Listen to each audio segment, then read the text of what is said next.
Before we get to the interview, I'd like to tell you about a special offer to subscribe to the Business Observer, which covers essential business news in Florida every day online and every Friday with a print edition. Unlock every Business Observer article on our website and app for only $1 a week. Sign up today and stay up to date with all the business news you need to be better at business. Go to businessobserverfl.com/subscribe. Hello, and welcome to the Business Observer from the Corner Office podcast. I'm Mark Gordon, managing editor of the Business Observer. Today's guest is Johnny Crowder, founder of Cope Notes. Johnny, thank you so much for being here. I love it. You have such a great intro voice too. Really? That's You're awesome. a pro. Excellent. Practice. Well, you Yes, know about sir. that being in the music industry. Johnny, when you agreed to do this, I was like kid in a candy store, very excited to have this interview because we talk about leadership, we talk about business, but we're also going to talk about mental health, which I think as much attention as it's getting, I don't know if it even gets enough attention as it should. But going back to what I just said, the beginning, your entrepreneurial story is really interesting. So tell us about who you are and what Cope Notes is. Yeah, anytime I do any kind of business podcast or press, I always try to preface my story with, I did not mean to start a company. This was Yes. an accidental venture. The real story, the true story. Now, I wish I could say, when I was a kid, I always knew I'd build an empire. And I Right. saw in my vision every morning, I'd wake up and visualize myself as a CEO.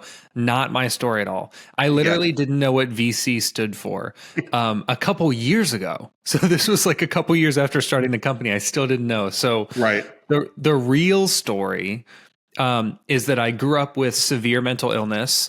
I resisted treatment I was kicking and screaming, didn't want therapy, didn't want medication. And eventually, when I did start treatment, I started taking psychology courses because I was curious about what was going on inside of my brain. And then I eventually went to school. I went to UCF for psychology. And then I started working with the National Alliance on Mental Illness. And then I earned my CRPS. So I'm a certified recovery peer specialist, like working in the peer support space.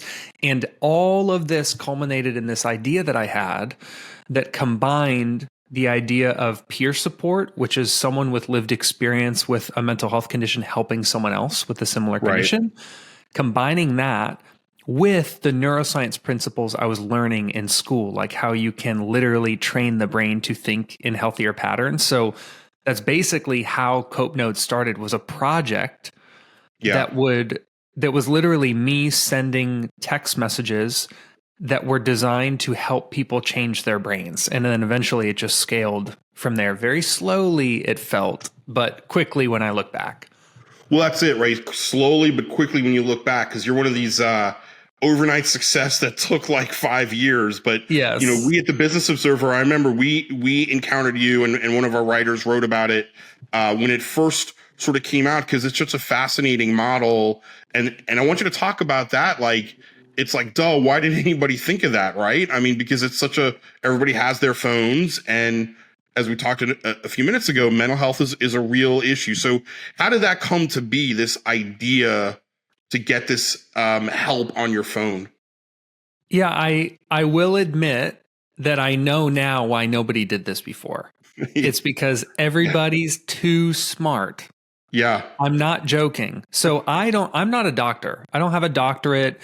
I don't have a tech background, so I literally didn't have the ability to build something more complicated. It is truly such a simple idea when people say, like, you send people text messages that alter their brain chemistry. Like, how can it be that simple? And I'm like, it's because I literally didn't know how to create something more complex than that. And now it's a huge competitive advantage. Like, it literally started out as me sending unsolicited text messages to my friends that contained messages that I needed to hear. So either a word of encouragement or a psychology fact or an exercise, like a mental exercise. And the responses I was getting from friends was like, wow, how did you know I needed to hear that? Or man, that was right on time. And the truth was I didn't know that they needed to hear it. So I kept thinking, how do I make it so that I'm not typing every message with my own thumbs on my own phone? So even like beta version that was actually called Not a Therapist. It wasn't even called Cope Notes yet. It was called Not a Therapist. And the beta version was me. Great name. Thank you. I loved it. My therapist friends did not love it. But the whole idea was if you're not willing to talk to a therapist, maybe you'd be willing to use this instead. And the original version was me using a free Google Voice number on my own cell phone, texting people with my own thumbs. So eventually it was like, I want to legitimize it a little bit more. So maybe I'll keep the text messages in a Google Sheet. And then eventually I used like a shared short code to send messages, and gradually it became more and more legitimate until I turn around and I'm like, oops, I started a company. Oops, started this. Now I got to build this. But tell us about that side of it, because you mentioned, you didn't come into this, as you said, you didn't know what VC stood for, and you've talked about this with the Business Observer before.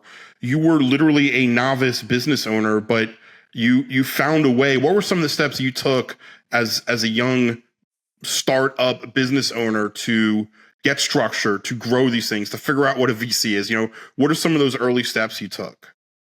So I will be honest about the fact that touring in a metal band and building a brand, like a metal brand, right. I had to like design merchandise. I had to coordinate with record labels and managers and agents. I had to keep a tour schedule and an itinerary. And then I had to manage merchandise inventory and turn in mastered songs to the distributors to be released. So it was kind of like running a business before I even knew that I was doing it, only it literally paid negative dollars. That's a problem.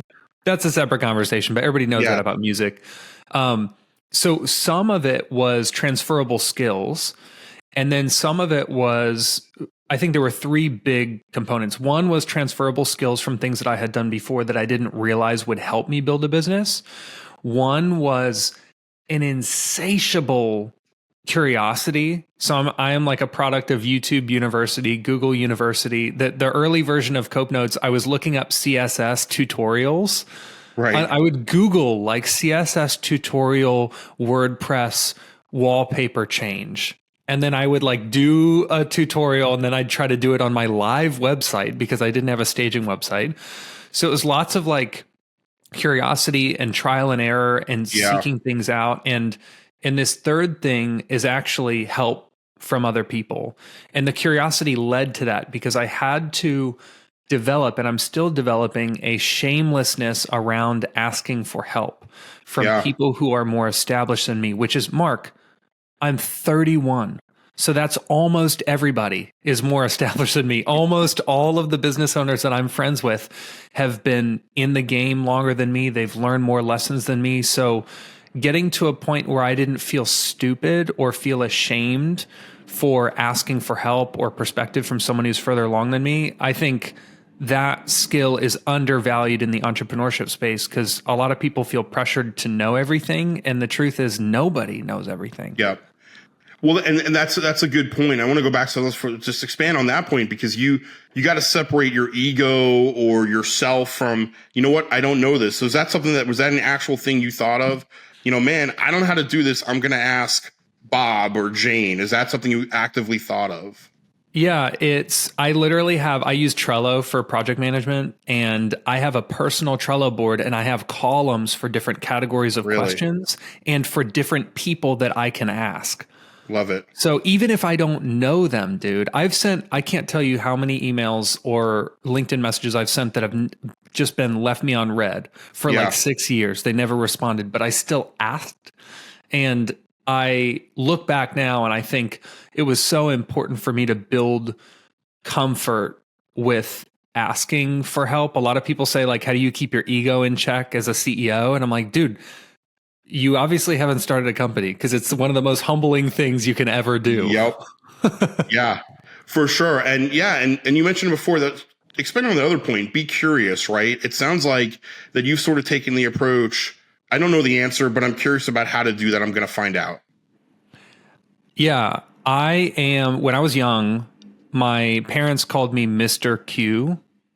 And it was because I would be ceaseless with my questions. I was the kid who, when I asked why the sky is blue, my parents would be like, I don't know, because the color of the light reflects off water particles or whatever. And then it's blue. And then I'd be like, but what makes the water particles reflect the light? And they're like, stop, dude. Like, just sit down and eat a popsicle and stop asking me questions. So I love learning, even just for the sake of learning, even if it's things that won't directly impact my life. Like I just watched a video recently about what it's like to be a bodyguard. And they were talking about like the training you have to go through and the classes you have to take and the things you have to consider. Mark, I will never in my life use any of that information. Right. But I found it interesting. And that's just, I think it's something inside of me that I try to stoke, because when I see a lot of my friends who have advanced really quickly in their careers and accomplish really incredible things, it's actually because they don't assume that they already know everything there is to know. It's because they are stoking that curiosity. And I want to mirror that. It's great advice. Never assume. So you're 31 and Cope Notes has certainly developed a brand and a reputation for what you're doing. Give us sort of that view of where you guys are at now in terms of, how many people you reach, employees, size of the company. Where's Cope Notes at now? Well, first of all, I never thought it would be anyone more than me. So when I say I accidentally started a company, I mean, I thought I was going to be like a single member LLC, like solo entrepreneur, no employees. So anytime we've added somebody to the team, I think like, what? This was totally not the plan. So right now, to give you perspective, we only have 7 full-time employees. And we are serving tens of thousands of people every day. Wow. And that, Mark, is my dream. Yeah. I don't dream of having a 2,000 person corporate headquarters and all these branches. I am a t-shirt and jeans kind of guy. I've spent most of my life as a customer of Cope Notes. My dream is not to have this huge corporate presence. My dream is to have a gigantic impact with a small, tight-knit team that's built on trust and integrity. So my dream is to have a dozen employees and impact 1 million people. Like that's my dream scenario. Hey, 7 employees though, that's still seven people on a payroll. I would not scoff at that. And tell us about what sort of impact have you had? I follow you on social media, and I love following you on social media because you bring this energy to your posts, and it's this sort of youthful enthusiasm. Like you get a contract, or a school district uses you, or some entity appreciates what you've done, and you're all about it. So tell us about the impact that Cope Notes has had on its community. Yeah, I guess shameless is kind of the theme, because I'm sure that if I had a PR coach, they would be like, you really want to posture online, and you want to make it look like the big deals that you close are no big deal because you close them all the time. And I just don't do that. Like I'll sign a huge contract and I want to share it with the world. I want to be like, guys, we're doing something I never thought we could do. And it's a win that I want to share with everybody. I feel like there are countless people who have encouraged me while I've built. Of course, there are plenty of people who are like, that's a ridiculous idea and you should get a day job. But there are way more people who have been like, hit me up if you have a question, or I'm rooting for you, or let me make an email intro to somebody. And when I look at the impact that Cope Notes has had on the community, I can't contain my excitement, because remember, I was the guy who wasn't getting adequate support, either because I couldn't afford it, or because my touring schedule made it so that I couldn't keep a regular appointment time, or I didn't have insurance, or list any number of barriers that kept me from care. And when I look at people that we serve, like we just launched with Pasco County Public Schools. a few months ago. Right. And in the post on LinkedIn, I said, I remember being in middle school and considering suicide. Yeah. I remember being bullied. I remember feeling like my life was only going to get worse. I remember being afraid to talk to my parents about it or to talk to school administrators or teachers about it. So each person that we serve, whenever we hear from a parent saying like, you saved my daughter's life, or whenever we hear, not joking, I was in Baltimore and this guy brought me a lasagna. Not joking. I was in Baltimore. He brought me a lasagna in a cooler and a big carton of chocolate milk. And I was like, how do you even know that I love chocolate milk and love lasagna? It's like a deep cut. Right. And he said, oh, just, don't sweat it. And he walks away. He's kind of a tough dude. Yeah. And then his wife walks up and she's like, he won't tell you, but we are still married because of Coke Notes. It's wild. That's so amazing. We brought this to you to thank you for saving our marriage. And it's I'm telling you, there's stories like that of people regaining custody of their children or checking into rehab, and it's all anonymous. So I don't get to hear it all the time. So when I do, I can't help but celebrate it. Well, and it's clearly motivating you to keep going. Obviously, Totally. The chocolate milk lasagna Baltimore trip. That's fantastic. I'll never forget that. No, it's just so amazing that you've touched all these people. All right. So going back to the business side, you touched on a little bit in the beginning, so you're starting this and you really, it's an accident. You don't know what's going on, but now you got some years. What kind of advice would you give to young Johnny, right? What kind of advice would you give to somebody else starting a tech company, starting something not even in the mental health space, but what advice is out there for young entrepreneurs? A few things come to mind. The first is, I'm sure listeners have heard of what I've called the 3-year period of guaranteed loss, which is for the first 3 years, it's a slog, dude. And that first Christmas where you're with your family and they're like, what are you working on? I'm like, oh, I quit my job to build a company. They're like, oh, are you sure? Okay. You should do that. And then they're like, are you making any money? And you're like, no. And they're like, okay, well, don't ask me for any. And then a year later at Christmas again, your parents, your family, your brothers and sisters, they're like, hey, what you been up to? And I'm like, same thing as last year. And they're like, oof, really? Are you making any money? And I'm like, no. And they're like, golly, dude, a whole year.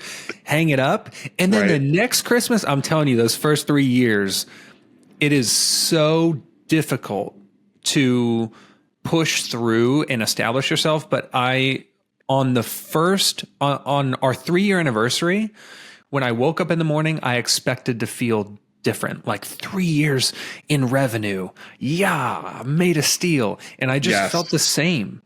But the next day, the first day of our 4th year, I felt invincible. And there was something about thinking that if the market was going to kill us, if a competitor was going to snipe us, it would have happened in the first 3 years. And I felt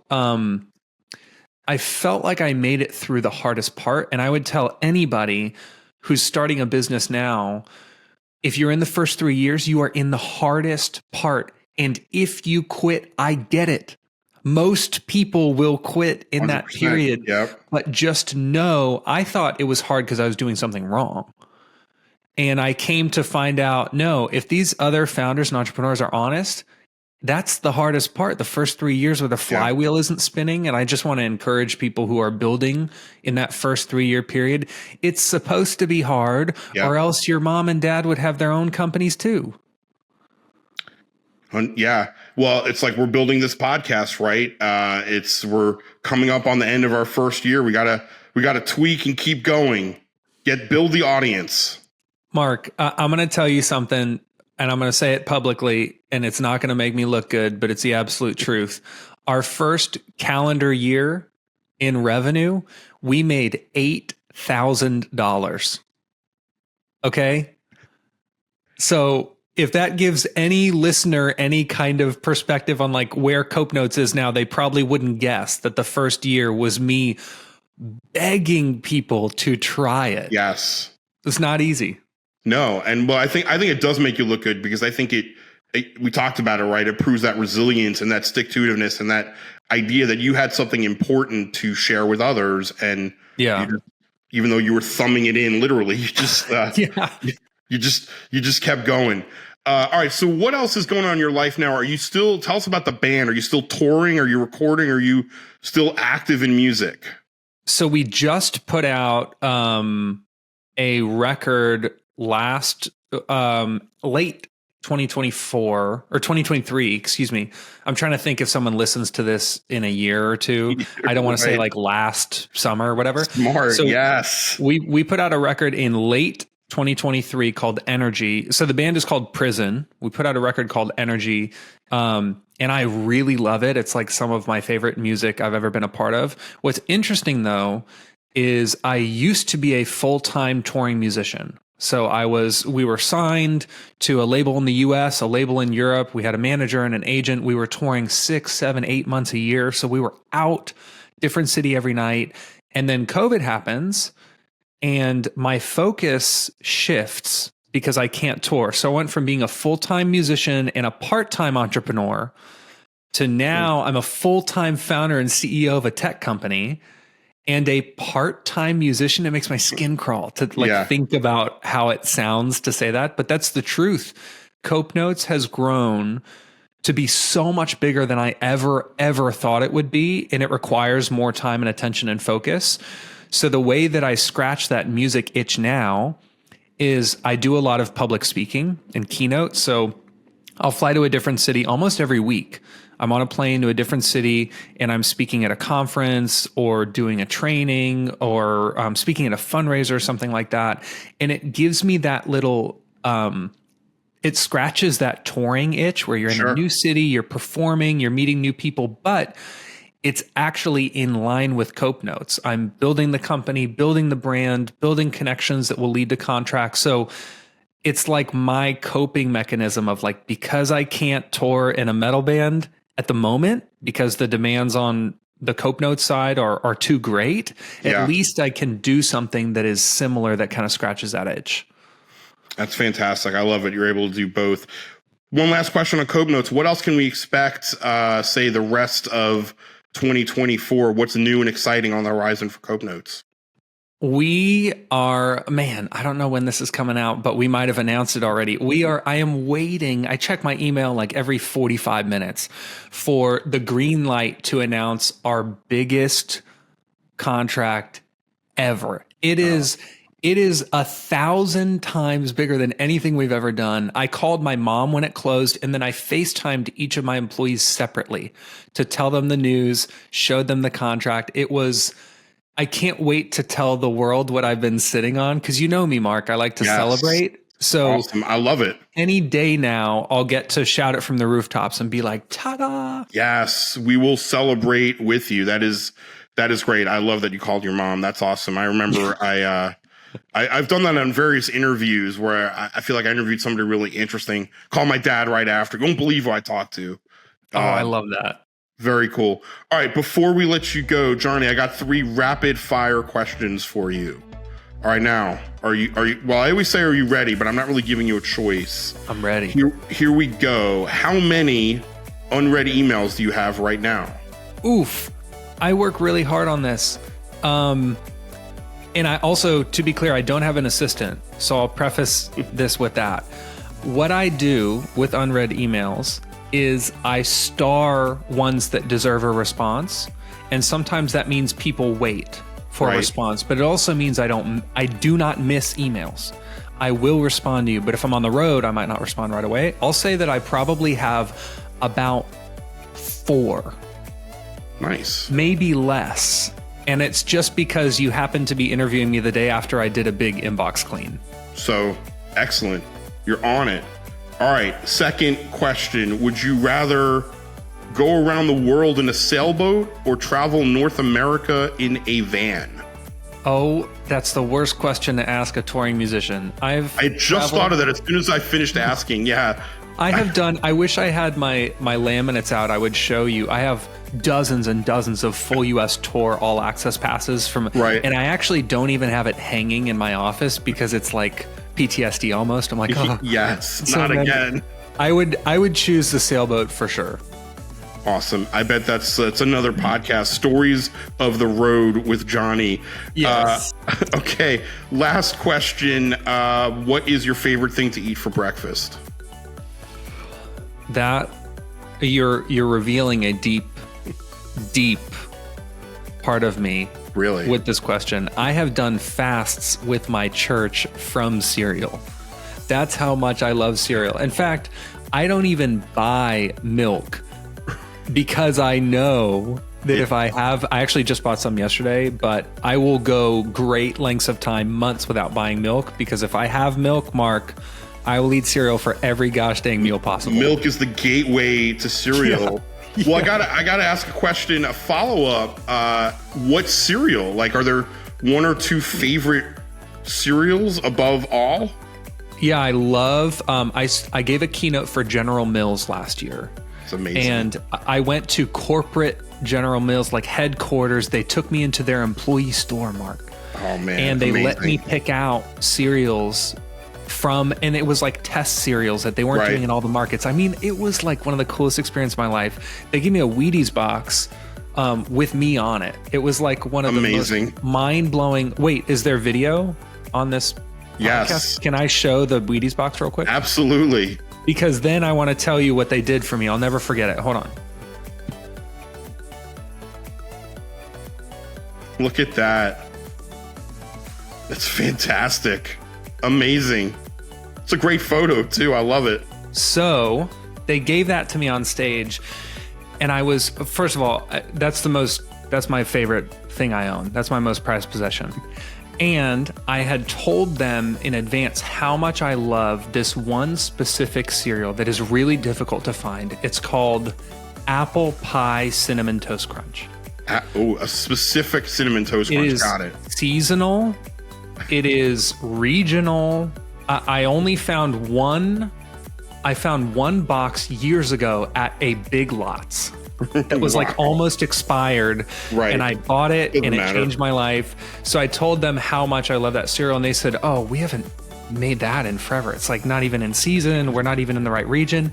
What they did was they called in a couple favors and had the remaining 2 boxes that they had in a warehouse. They shipped it to my home. So that cereal to me is like the grail cereal, Apple Pie Cinnamon Toast Crunch. Wow. You're now a General Mills fan for life. I love it. Mark, I literally asked if I could swap my speaking fee for a lifetime supply of cereal. And they were like, logistically, it would be easier for us to just pay your fee. We'd rather just pay you because the recipe is buried. Wow. Oh, yeah. I'll never forget that experience. So that's a long way of answering the question. Cereal is maybe my favorite food of all time. Well, that is amazing. And I hate to it's like you never want to pick your favorite kid, although I only have one child, but you don't want to pick your favorite podcast answer, but that has to be like one of the best podcast rapid fire questions ever to end it.